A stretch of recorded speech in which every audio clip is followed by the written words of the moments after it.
Bonjour, dans cette 25e vidéo, on va faire le lien entre l'électrochimie et la thermochimie en établissant une relation entre le potentiel standard et l'enthalpie libre standard de réaction.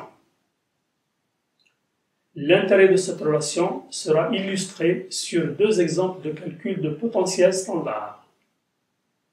On corrigera enfin un exercice sur la pile à combustible.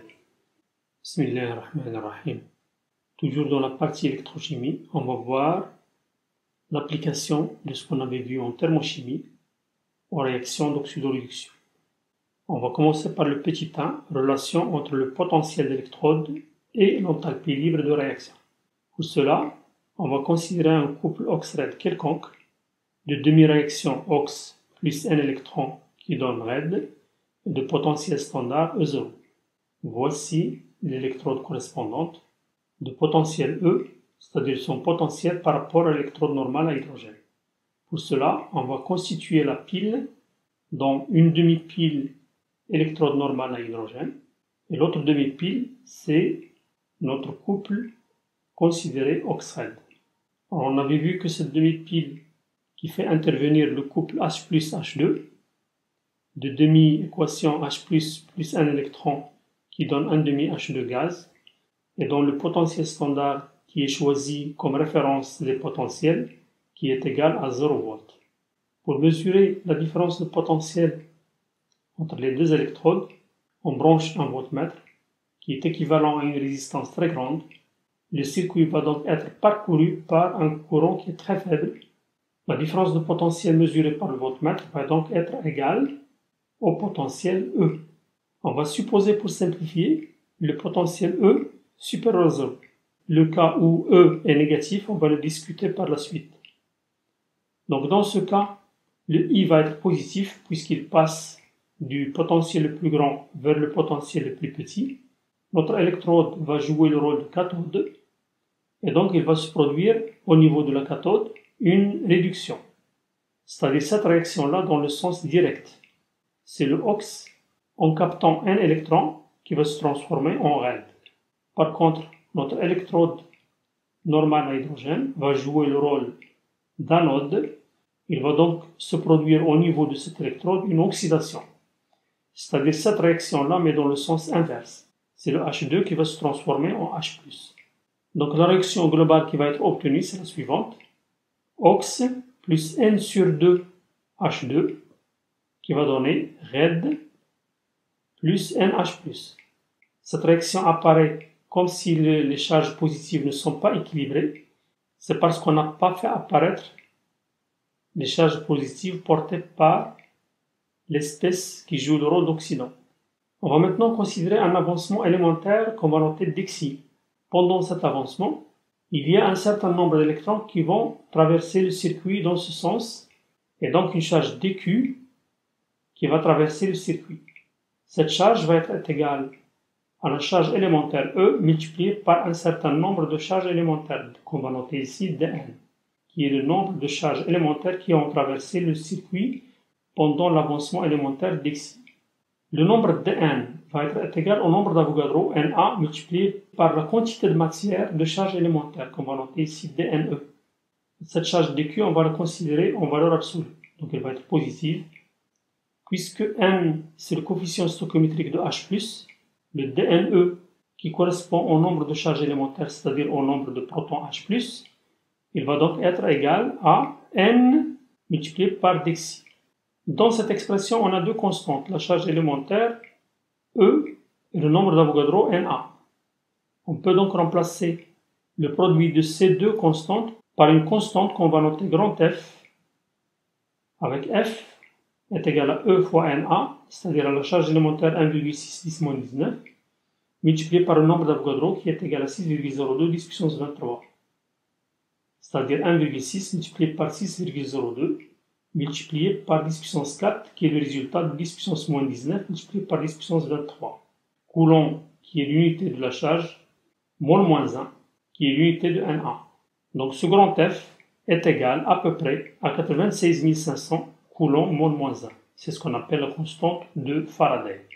Pour le montage qu'on a considéré, on remarque que l'on a U est égal à E parce que le voltmètre est équivalent à une résistance très grande, donc le courant qui va traverser est pratiquement nul. Et parce qu'on avait vu dans la dernière vidéo que la tension U est égale à E, la force électromotrice de la pile, moins RI. Ici, on a bien E est égal à la force électromotrice de la pile parce que le potentiel de notre électrode, c'est grand E, le potentiel de Nernst, et le potentiel de la deuxième électrode, qui est l'électrode normale à hydrogène, son potentiel est nul. Donc la différence de potentiel est bien E moins 0 qui est égal à E. Puisqu'on est en convention récepteur, la puissance reçue par le voltmètre, c'est la différence de potentiel U multipliée par le courant I qui le traverse. Donc l'énergie reçue par le voltmètre pendant dt, c'est la puissance UI multipliée par la durée dt. Ce qu'on a noté ici, delta WE, c'est l'énergie perdue par le système constitué par la pile pendant la durée dt. On a mis le signe moins parce que l'énergie perdue par la pile, c'est l'énergie qui a été reçue par le circuit extérieur constitué par le voltmètre ici. Cette énergie, delta WE, est égale à moins E dQ parce que I dt, c'est dQ, la charge qui a traversé le circuit pendant dt, et le U est égal à E. On remplace maintenant dQ par l'expression qu'on vient de trouver. On tire alors que delta WE, c'est moins NFE dxi. La transformation ici est en quasi statique parce que le courant est pratiquement nul. On verra dans le prochain chapitre, Inch'Allah, que la vitesse de réaction est directement proportionnelle au courant qui traverse le circuit. Et puisque ici le courant est pratiquement nul, donc la vitesse est pratiquement nulle, donc la réaction est très lente, ce qui fait que la transformation est quasi statique. Dans ce cas, on a alors le dG, c'est moins SDT plus VDP, d'après ce qu'on avait vu dans le chapitre sur la thermochimie. Et on a rajouté delta WE, parce que ici le système a échangé un travail autre que celui des forces de pression. D'autre part, on avait vu que pour un système siège d'une réaction chimique, le dG s'écrit moins SDT plus VDP plus delta RJ, l'enthalpie de réaction, dxi. Et on tire alors par identification entre les deux expressions que delta RG dxi est égal à delta WE. Et finalement, en remplaçant delta WE par cette expression-là, et en simplifiant par dxi, on tire la relation très importante. Delta RG est égal à moins NFE.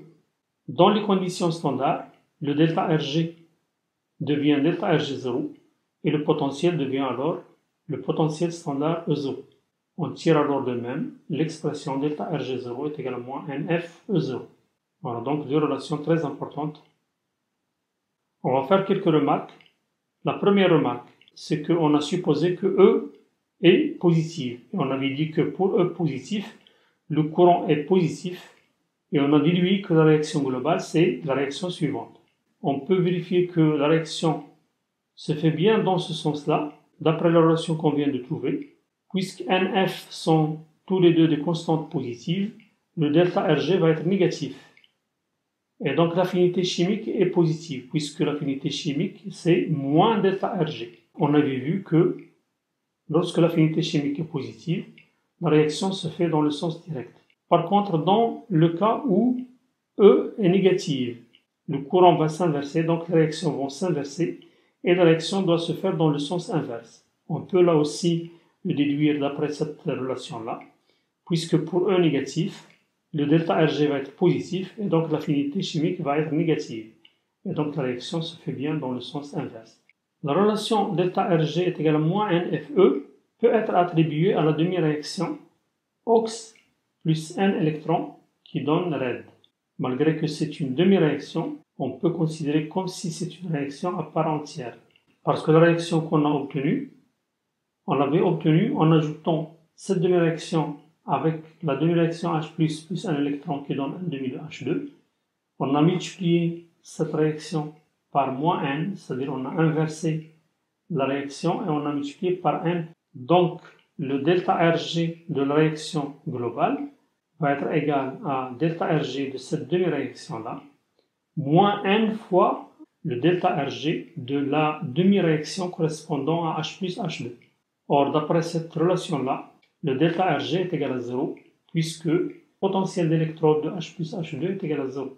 D'où alors, le delta Rg de la réaction globale est égal à delta Rg de la demi-réaction. Troisième remarque, on va voir l'origine de la formule de Nernst, comme je vous ai promis dans la dernière vidéo. Pour un couple OX-RED, la demi-réaction OX plus N électrons donne RED, le potentiel d'électrode s'écrit sous la forme E est égal à E0 plus 0,06 sur N log décimal de l'activité de l'OX sur l'activité de RED. On peut rajouter des coefficients alpha et bêta, ça ne change rien au raisonnement. On avait vu dans le chapitre de thermochimie que le delta Rg s'écrit sous la forme delta Rg0 plus RT log népérien de Q, le quotient de réaction.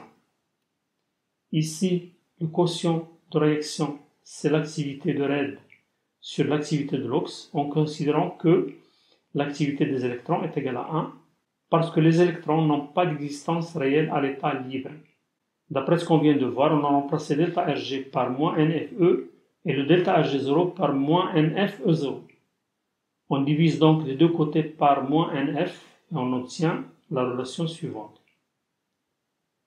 On va maintenant transformer le log népérien en log décimal en utilisant la formule mathématique. Log décimal de x est égal à log népérien de x sur log népérien de 10. D'où alors, le E c'est E0 plus RT sur NF multiplié par log népérien de 10 multiplié par log décimal de A OX sur ARED. Remarquez qu'on a inversé ce qui est à l'intérieur de log parce qu'on a introduit le signe moins à l'intérieur. On va maintenant calculer la constante RT sur F multipliée par log népérien de 10. Donc pour T est égal à 298 Kelvin, c'est-à-dire à 25 degrés Celsius, RT sur F fois log népérien de 10 est égal, pour R c'est 8,314, la température 298, log népérien de 10, sur F qui est égal à la charge élémentaire 1,6 10-19, multiplié par le nombre d'Avogadro 6,02 10 puissance 23, ce qui donne 1,6 fois 6,02 fois 10 puissance 4. Tout calcul fait, on tire 0,059 volts, c'est-à-dire à peu près 0,06 volts, parce que cette constante est homogène à une tension, puisque le N n'a pas de dimension et le log n'a pas de dimension non plus. D'où finalement on tire la formule de Nernst, E est égal à E0 plus 0,06 sur N log décimal de l'activité de l'OX sur l'activité de RED. On passe maintenant au petit 2, application au calcul de potentiel standard. On va traiter deux exemples. Voici le premier. Soit à calculer le potentiel standard du couple Fe3 plus Fe, connaissant le potentiel standard de Fe3 plus Fe2 plus qui est égal à 0,77 volts et le potentiel standard de Fe2 plus Fe qui est égal à moins 0,44 volts. Il s'agit ici donc de l'élément fer avec 3 nombres d'oxydation, le nombre d'oxydation 0, le nombre d'oxydation 2 et le nombre d'oxydation 3. On peut donc avec l'élément fer fabriquer 3 couples. On va noter le couple 1 Fe3 plus Fe2 plus avec sa demi-équation redox qu'on va noter demi-réaction 1 et son potentiel standard qu'on va noter E01 qui est égal à 0,77 volts. Le couple 2 c'est Fe2 plus Fe avec sa demi-équation redox Fe2 plus 2 électrons qui donne Fe qu'on va noter demi-réaction 2 et le potentiel standard E02 est égal à moins 0,44 volts.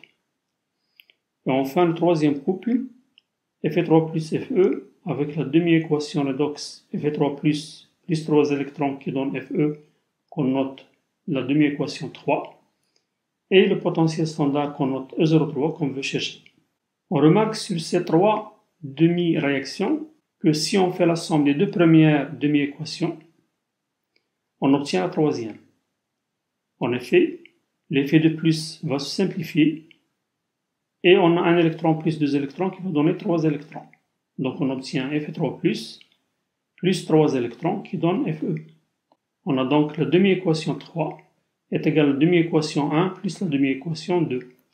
On peut montrer que les grandeurs de réaction suivent la même opération. On a donc delta Rg03 est égal à delta Rg01 plus delta Rg02. En utilisant la formule qu'on vient de montrer, on a donc la relation suivante. Et enfin, en divisant par moins f de côté, on obtient le E03 est égal à E01 plus 2 fois E02 sur 3. Et en remplaçant, on obtient la valeur qu'on cherche. E03 est égal à moins 0,04 volts. Pour l'exemple 2, on vous demande de chercher le potentiel standard du couple HGCl solide Hg, sachant que le potentiel standard de Hg plus Hg est égal à 0,80 volts et que le produit de solubilité de HGCl solide, c'est 10 puissance moins 10. On va essayer de faire la même chose. On prend le couple Ag plus Ag, on écrit sa demi-équation redox qu'on va noter 1. On a donc le delta Rg01, puisqu'on a ici un électron, c'est moins FE01. Avec E01, c'est 0,80 volts. Pour le deuxième couple, on écrit la demi-équation redox HgCl solide plus un électron donne Hg solide plus Cl-. On a donc delta Rg02 est égal, puisqu'on a ici un électron, moins FE02. Et c'est le E02 qu'on est en train de chercher. Et enfin, pour le précipité HgCl, on écrit l'équilibre de précipitation HgCl solide donne Hg plus Cl-, qu'on note la réaction 3. D'après ce qu'on avait vu sur les équilibres chimiques, on a delta Rg03, c'est moins RT log nepérien de K, et K ici c'est Ks. Là, on remarque que la réaction 2, c'est 1 plus 3. En effet, si on fait la somme de la première demi-équation et de la troisième réaction, le Hg+ va se simplifier et on obtient la deuxième réaction. On a donc de la même manière, delta Rg02 est égal à delta Rg01 plus delta Rg03. On remplace donc les delta Rg0 par leurs expressions. On divise par moins f des deux côtés et on obtient le E02 est égal à E01 plus RT sur F log nepérien de Ks. D'après ce qu'on vient de voir, en remplaçant le log nepérien par log décimal, on peut remplacer le RT sur F log nepérien de 10 par 0,059 et on obtient cette relation-là. Le E01 est égal à 0,80. Le Ks est égal à 10 puissance moins 10. Donc, le log décimal de 10 puissance moins 10, c'est moins 10. Moins 10 fois 0,059, c'est 0,59. Et on obtient finalement le E02 est égal à 0,21 volts, bien sûr à 25 degrés Celsius, puisqu'on a utilisé la valeur de RT sur F à 25 degrés Celsius. Remarquez donc, sur les deux exemples qu'on vient de voir, la grande utilité de la formule qu'on vient de montrer, delta Rg0 est égal à moins NFE0. Avant de terminer cette vidéo, on va traiter ensemble un exercice sur ce qu'on appelle la pile à combustible. Voici le symbole de cette pile. Platine H2 gaz, H2O liquide, O2 gaz, platine. Du côté de O2, c'est le pôle plus, et du côté de H2, c'est le pôle moins. Avec la pression de O2 gaz est égale à la pression de H2 gaz est égale à 1 bar. Voici un schéma de cette pile à combustible, ou ce qu'on appelle aussi la pile à hydrogène, qu'on commence à utiliser dans les voitures électriques.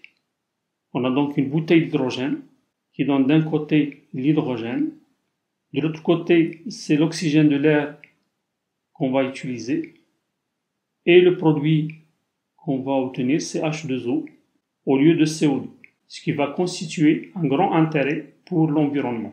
L'oxygène est contenu dans l'air, donc il ne constitue pas de problème. Le seul problème, c'est l'hydrogène qu'on doit mettre dans le réservoir de la voiture. La force électromotrice de cette pile vaut E est égal à 1,23 volts à 25 degrés Celsius. Cette force électromotrice dépend légèrement de la température. Pour le domaine de 20 degrés Celsius jusqu'à 30 degrés Celsius, la dérivée partielle de cette force électromotrice par rapport à la température, c'est moins 840 microvolts par Kelvin. C'est-à-dire lorsque la température augmente de 1 degré, la force électromotrice va chuter de 0,84 millivolts. On vous demande de trouver la réaction de fonctionnement de la pile, quelle est son enthalpie libre standard à 25 degrés Celsius, et enfin on vous demande d'évaluer pour cette réaction les valeurs de delta RS0, c'est-à-dire l'entropie standard de réaction, et delta RH0, l'enthalpie standard de réaction. On va traiter maintenant la solution de cet exercice. À l'anode qui est le pôle moins, c'est-à-dire on est du côté de H2O, il s'agit donc du couple H2O, H2 ou bien H plus H2 puisque H plus a le même nombre d'oxydations que H dans H2O. On a donc la demi-équation 2H plus 2 électrons qui donne H2 gaz. On va la noter 1 et on sait que le potentiel standard de ce couple-là, c'est exactement 0 volts. Par contre, du côté du pôle plus, c'est-à-dire la cathode, on a le couple O2H2O. Il s'agit donc de la demi-réaction O2 gaz plus 4H plus 4 électrons qui donne 2H2O liquide. On va la noter 2. D'après l'énoncé, on a donné la force électromotrice de la pile qui est la différence entre le potentiel de la cathode E02 et le potentiel de l'anode E01. Et puisque E01 est égal à 0 volts, donc le potentiel standard du couple O2H2O, c'est 1,23 volts à 25 degrés Celsius. On tire alors la réaction de fonctionnement de la pile qui est la suivante, 2H2 plus O2 qui va donner 2H2O liquide. Parce qu'à la cathode on a la réaction de réduction, c'est-à-dire que cette demi-réaction va se faire dans le sens direct. Par contre à l'anode on a toujours une oxydation, donc cette réaction doit être inversée, c'est-à-dire que c'est H2 qui va donner 2H plus 2 électrons, mais on doit la multiplier en même temps par 2 pour simplifier les 4 électrons. On remarque donc qu'on a bien comme produit de réaction, c'est le H2O, comme on vient de le voir sur le schéma de la pile à hydrogène. Le delta Rg0 de cette réaction-là va donc être égal à delta Rg02 moins 2 fois delta Rg01 puisqu'on a inversé cette réaction, on a multiplié par 2. Et enfin, en utilisant la formule, on doit remplacer delta Rg02 par moins 4F02 et delta Rg01 par moins 2 fois F01. Avec le moins 2 qui est là, on obtient donc plus 4F01. Et puisque E01 est égal à 0, donc ce terme va disparaître et on obtient moins 4F qui est égal à 96 500 et le E02 qui est égal à 1,23 volts. On obtient donc le delta Rg0 de cette réaction, c'est moins 474 kJ mol moins 1. On va maintenant calculer le delta Rs0. On va utiliser la formule qu'on avait vue en thermochimie. La dérivée partielle de delta Rg0, c'est moins delta Rs0. Or, d'après ce qu'on vient de voir, le delta Rg0, c'est moins 4F02, puisque E01 est égal à 0. Or, E02, c'est E, c'est la force électromotrice, puisque c'est la différence entre E02 et E01. On a donc delta Rg0 est égal à moins 4F fois E. Il suffit de dériver et de multiplier par moins 1. On obtient donc delta Rs0, c'est 4F, la dérivée partielle de E par rapport à la température. Dans l'énoncé, on a donné cette dérivée est égale à moins 840 microvolts, c'est-à-dire 10 puissance moins 6 volts. Tout calcul fait, on obtient la valeur moins 324 joules Kelvin moins 1 mol moins 1. Il nous reste à déterminer delta RH0. Pour cela, on va utiliser la formule qu'on avait vue en thermochimie. Delta Rg0 est égal à delta RH0 moins T fois delta Rs0. Il suffit de transporter ce terme-là de l'autre côté et on obtient delta RH0 est égal à delta Rg0 plus T delta Rs0.